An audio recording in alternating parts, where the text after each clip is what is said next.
Welcome back bosku di Parokial Film Production, channelnya kalian semua yang suka film keren. Berlatar belakang di Korea, tempatnya Gu Junpyo dan Kimplah Kimplih, kisah akan berfokus pada pasangan suami istri Ming dan Mia yang masih anget-angetnya menikmati honeymoon, namun harus dihadapkan pada bencana alam yang menggemparkan dunia permanusiaan. Banyak korban berjatuhan dan gedung-gedung runtuh luluh lantah. Namun tidak hanya itu, bencana yang terjadi menimbulkan kekacauan yang tidak terduga di masyarakat yang selamat. Karena minimnya sumber daya makanan dan minuman, maka masyarakat tidak segan untuk tawuran dan memangsa manusia lainnya. Bagaimana menegangkannya film ini? Yuk langsung saja segedus. Sebuah ledakan besar terjadi di wilayah pemukiman padat penduduk. Melihat ledakan dengan skala seperti itu, pasti Pak RT dan warganya kemungkinan besar tidak selamat. Ming yang terbangun setelah semalaman ngelemburin istrinya, Mia, Ming terheran-heran melihat sekeliling apartemennya sudah luluh lantah.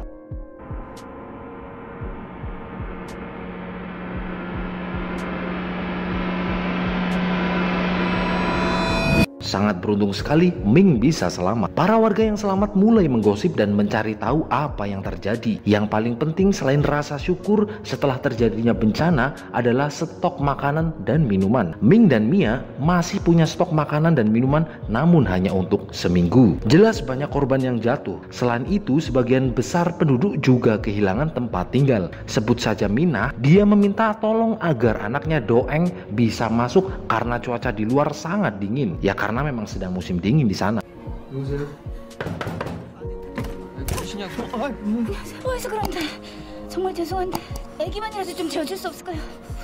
Ming sempat ingin menolaknya karena ya kondisi mereka juga terbatas. Lalu Mai terbangun dan mau membantu ibu dan anak tersebut. Pagi hari, Ming mencari bahan-bahan kebutuhannya. Namun di situasi seperti ini, uang sudah tidak berharga. Transaksi hanya bisa barter dengan barang. Dan terjadi keributan hingga Ming menjatuhkan makanannya. Lalu akhirnya dia mengambilnya dan menemukan bonus.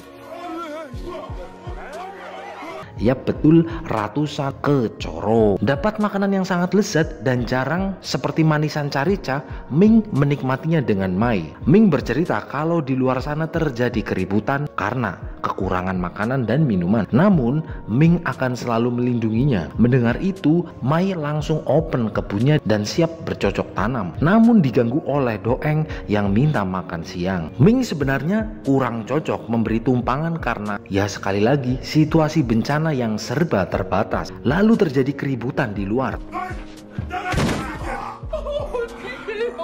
Mai yang merupakan perawat langsung menyelamatkannya. Tiba-tiba saja ada asap dari dalam rumah dan terjadi ledakan. Seorang bapak sebut saja Kim mencoba memadamkannya. Tidak cukup dengan tabung pemadam kebakaran, Kim memadamkan langsung dengan selang darurat. Ming yang tidak memiliki basic pemadam pasti kewalahan.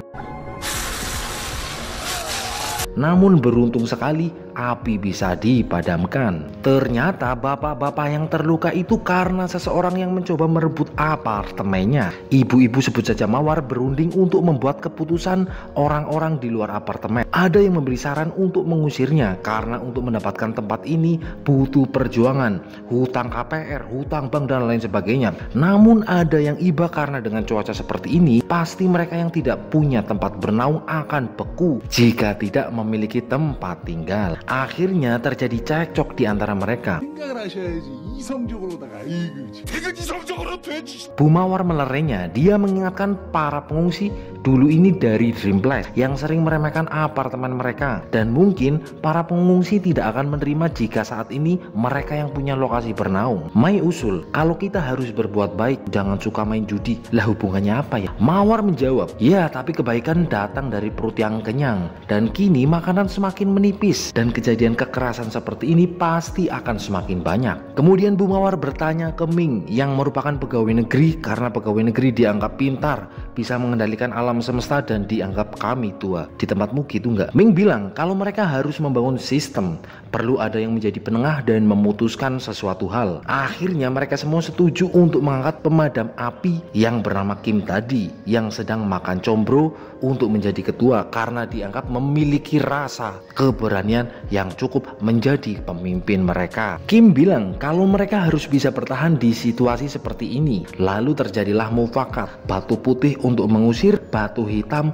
untuk tidak setuju dan membiarkan para pengungsi untuk tetap tinggal, dan masing-masing diberi satu kesempatan. Proses mufakat dimulai. Tiba saat Ming memilih dan hasilnya mayoritas sepakat untuk mengusir para pengungsi. Mai yang memiliki rasa kemanusiaan jelas kasihan dan pilihan yang telah dibuat bahkan pasangan saja tidak boleh tahu. Ming teringat ketika terjadi gempa dan dia menolong seseorang yang sedang terjebak terhimpit oleh mobil.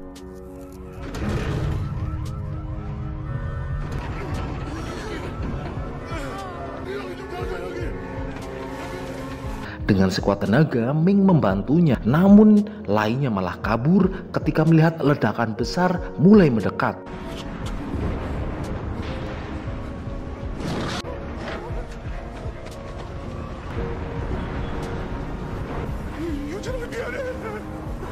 Ming pasti sangat sulit menentukan pilihan antara menyelamatkan orang lain atau mengambil resiko kehilangan nyawa. Karena dia sosok yang baik, jelas dia pergi. Lah kalau baik kenapa pergi, Bambang? Dan Ming masuk mobil. Sebenarnya Ming sangat ingin menolong, namun tiba-tiba ledakan sudah menjalar dan mendekat. Dan beruntung sekali Ming selamat.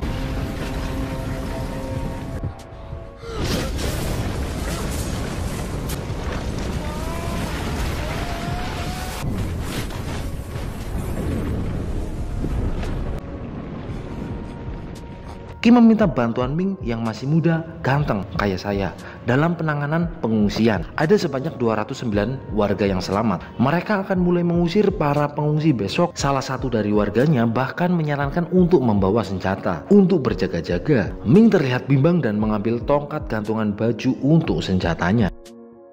Semua pengungsi termasuk bocil dan ibunya yang menumpang di tempat Ming disuruh berkumpul di lapangan. Keadaan di luar jelas sangat dingin. Para tim membawa perlengkapan tongkat dan tudung saji.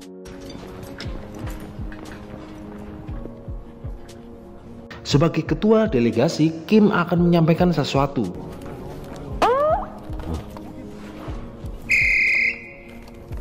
Lah malah kayak gue ya. Kim bilang sesuai kesepakatan bersama, penghuni di luar pemilik apartemen Genggong harus pergi dari tempat ini. Jelas para penghuni bingung dan tidak terima.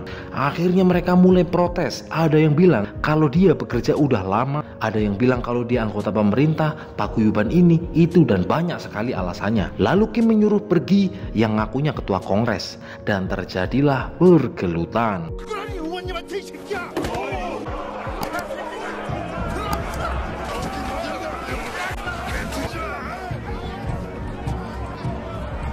Tawuran tidak bisa dihindarkan antara penghuni dan pengungsi. Keadaan seperti ini pasti di luar perkiraan. Namun mungkin beginilah gambaran manusia ketika kekuasaan, uang, popularitas tidak lagi berpengaruh. Karena ketika bencana alam terjadi, bahkan Ming hampir saja labas dicekik. Dan pengungsi bisa ditahan walaupun Kim sempat kena geplak beberapa kali.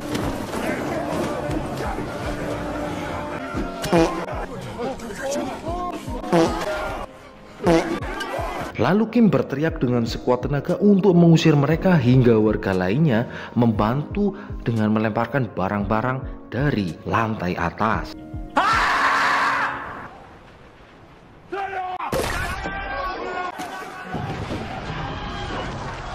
Entah benar atau salah keputusan mereka, namun penghuni lainnya bersorak gembira karena sudah bisa mengusir para pengungsi. Kim menjadi semakin terkenal dan sekarang ada peraturan yang harus dipatuhi. Penghuni di luar pemilik apartemen dilarang masuk. Mereka mulai memasang barikade. Pengaturan obat-obatan, makanan hingga tata cara membuang tai juga sudah ditentukan demi hidup bersama yang lebih baik.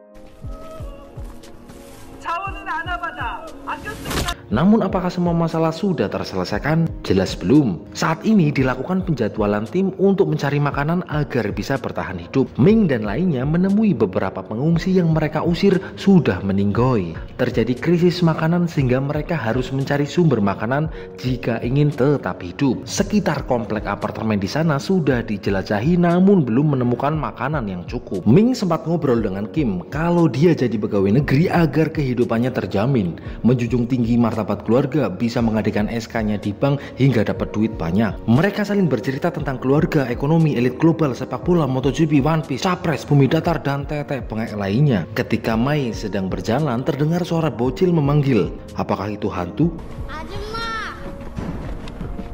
Ternyata bukan. Bocil itu yang bernama Doeng. Dia bersama ibunya mengungsi di rumah Pak Jong bersama beberapa lainnya. Mereka menemui sebuah toko yang mungkin banyak sumber makanan. Lalu mereka mencoba membukanya, namun tidak terduga pemilik toko keluar sambil mengacungkan pistolnya. Jelas mereka akan mundur karena ditodong dengan shotgun. Namun Ming diam-diam dimik-dimik mendekat dan terjadilah pergelutan.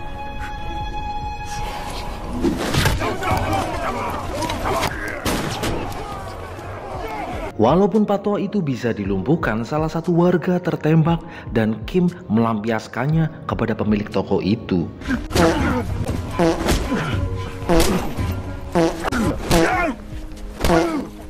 Memang benar banyak sekali makanan di sana. Mereka mengambil semuanya. Kemudian Ming melihat Pak Tua pemilik toko itu ternyata memiliki anak dan istri. Disinilah hati nurani diuji. Namun bagaimana lagi, Ming dan lainnya juga ingin mempertahankan hidup. Rumor apartemen Ming tersebar kalau di sana memakan manusia seperti Sumanto untuk bertahan hidup. Lalu tiba-tiba Kim, Ming dan lainnya muncul dan jelas itu membuat mereka takut. Penghuni Ganggong berpesta karena menemukan banyak makanan. Pak Tua Chong menyisihkan makanan untuk Doeng. Ming terlihat makan dengan sangat lahap dan Mai terlihat memikirkan sesuatu. Penjaga gerbang melihat ada yang mendekat.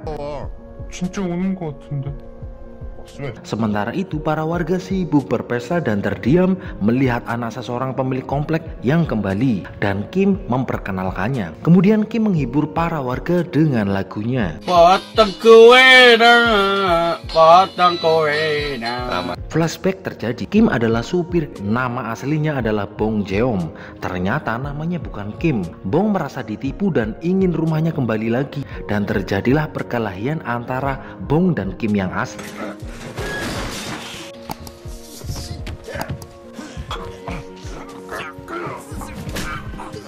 Perkelahian berakhir meninggalnya Kim yang asli.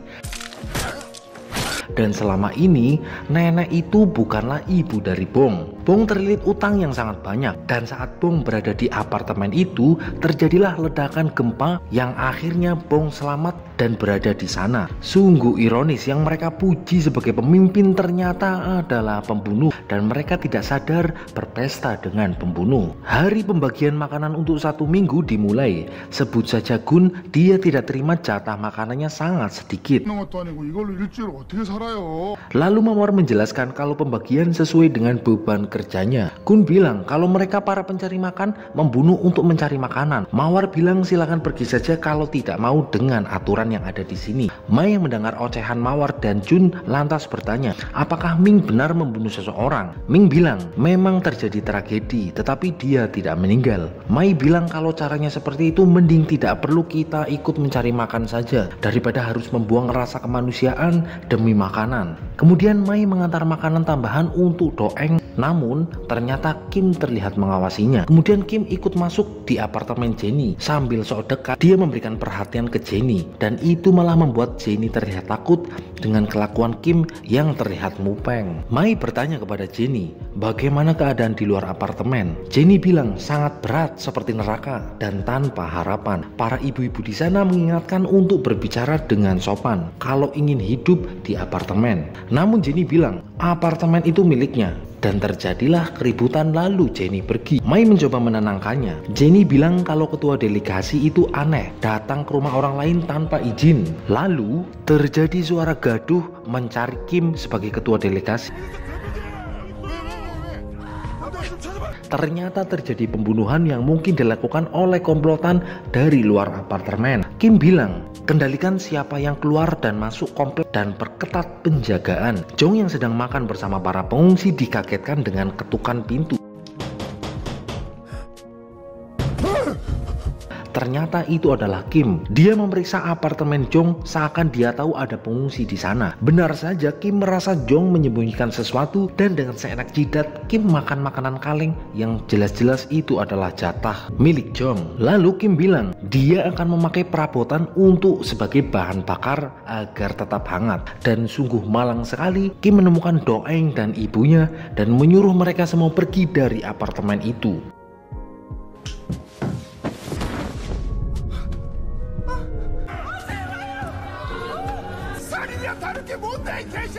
Dan Kim tahu kalau Mai juga tahu hal ini. Mai bilang kalau apa yang mereka lakukan itu berlebihan dan tidak berperi kemanusiaan. Dan ketua delegasi itu adalah Kim yang gadungan, karena Kim yang biasanya tidak pernah tinggal di apartemennya. Info itu Mia dapat dari Jenny yang bersebelahan dengan Kim. Namun Ming mengingatkan jangan bicara sembarangan, karena kalau mereka diusir dari apartemen selesai sudah nasib mereka. Ming terlihat takut dengan posisi ketua delegasi sekarang dan memohon bantuannya. Karena dia menjatuhkan senternya, Ming sangat takut jika diusir dari apartemen itu. Kim bilang sudah sekarang jadi orang yang lebih tegas saja karena itu demi kehidupan keluarganya. Benar saja Ming sekarang menjadi semakin keras dan ganas.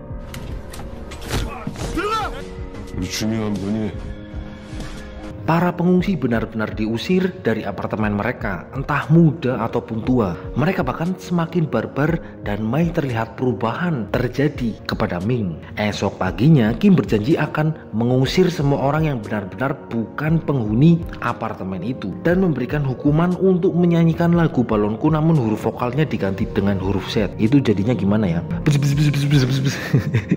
Mungkin kayak gitu. Garing banget anjir. Bukan kayak gitu dong hukumannya dong. Lalu Jong yang mendengar dari lantai atas bilang mereka semua itu binatang semua karena tidak seharusnya memperlakukan manusia lainnya dengan cara seperti itu. Bagaimanapun kacaunya dunia. Dan sebagai protes Jong nekat melompat dari lantai itu dan langsung COD dengan malaikat maut. Ketika sedang membakar mayat Jong terjadi gempa dan mereka menemui sumber air.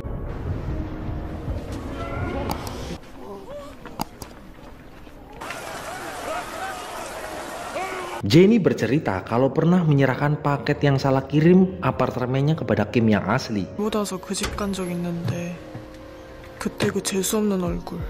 Kim yang asli itu berkacamata dan Jenny ingat betul wajahnya. Lalu, kemana Kim yang asli? Tanya Mai. Jenny bilang kalau Kim pernah mengancamnya dan Kim terlihat menyembunyikan sesuatu. Jenny bilang kalau Kim yang palsu pernah mengancamnya dan Kim yang palsu ini terlihat menyembunyikan sesuatu. Kemudian Kim melihat kalau Jenny bersama Mai sedang merencanakan sesuatu. Kini cadangan makanan tinggal 1 minggu. Lalu mereka harus mencari makanan lagi. Setelah melewati lembah, sungai kering, akhirnya mereka menemukan toko yang tertimbun di bawah reruntuhan.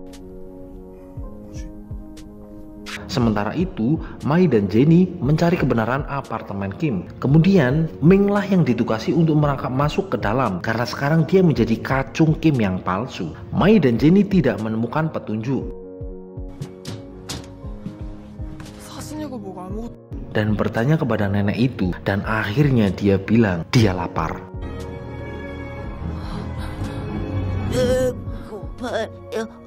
Ming menemukan sebuah supermarket yang berisikan makanan yang sangat banyak. Sementara itu Jenny dan Mai menemukan seonggok mayat di sebuah freezer di apartemen Kim.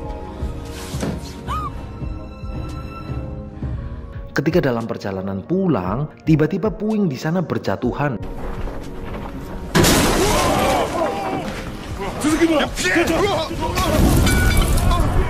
Dan ternyata mereka diserang oleh orang-orang yang mengungsi di sana. Mereka jelas kewalahan dan jatuh banyak korban. Walau akhirnya mereka mendapatkan makanan, namun itu hanya sedikit makanan yang mereka dapatkan. Ada beberapa pencari makanan yang meninggal di perjalanan kali ini. Salah satunya adalah Jiuk, bocah enom anaknya Mawar. Dan itu membuat Bu Mawar ini kesetanan hingga melampiaskannya ke Kim.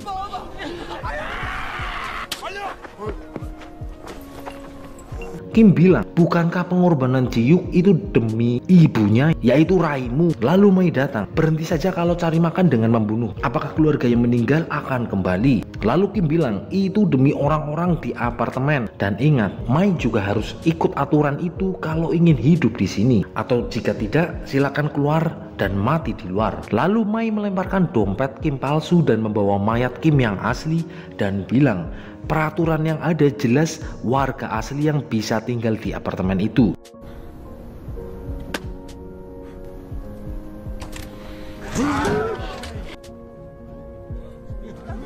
Hebat ini, cerdas sekali Mai ini, luar biasa. Akhirnya semua terbongkar. Namun karena Ming sudah jadi kacungnya Kim, dia tetap tidak percaya. Ini yang dinamakan penyakit ini, namanya tolil ini. Dan Kim palsu tetap ngotot kalau dia Kim Yong yang asli dan berjuang demi jiwa raga untuk apartemen ini.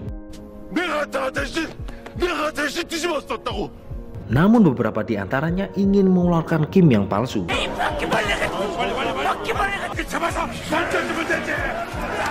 Tiba-tiba Kim yang palsu ini mengejar Jenny dan melemparkannya ke sebuah selokan yang sangat dalam.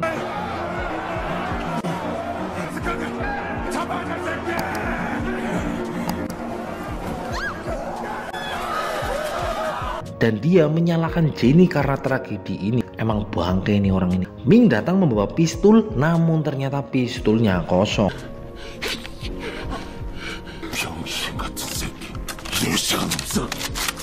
Tiba-tiba terjadi serangan dari orang-orang di luar apartemen dan terjadilah pergelutan di sana.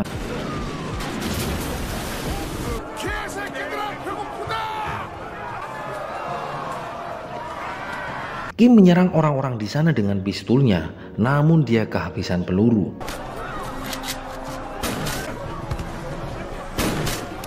Ming dan Mei mencoba bersembunyi, walaupun akhirnya tetap diserang juga.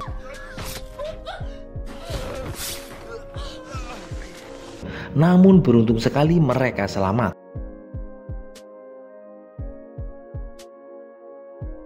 Keadaan di sana benar-benar kacau. Penyerang kemudian melemparkan sebuah bom dan dilempar balik oleh Kim.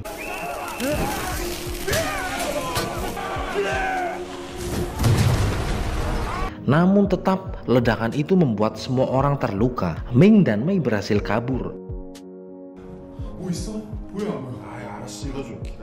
Kim yang terluka mencoba kembali ke apartemennya. Orang-orang dari luar mulai masuk ke apartemennya dan menjarah makanan yang ada di sana. Nggak tahu ini si Kim yang palsu mati apa enggak ya. Doain aja ya. Hari berganti, Ming dan Mei mencari tempat perlindungan. Walaupun Ming terluka karena sempat tertusuk ketika terjadi perkelahian. Ming bilang kalau dia sudah melakukan banyak kesalahan, namun dia melakukan satu kebaikan, yaitu menikah dengan Mei. Esok paginya, Mei menyadari kalau Ming sudah meninggal.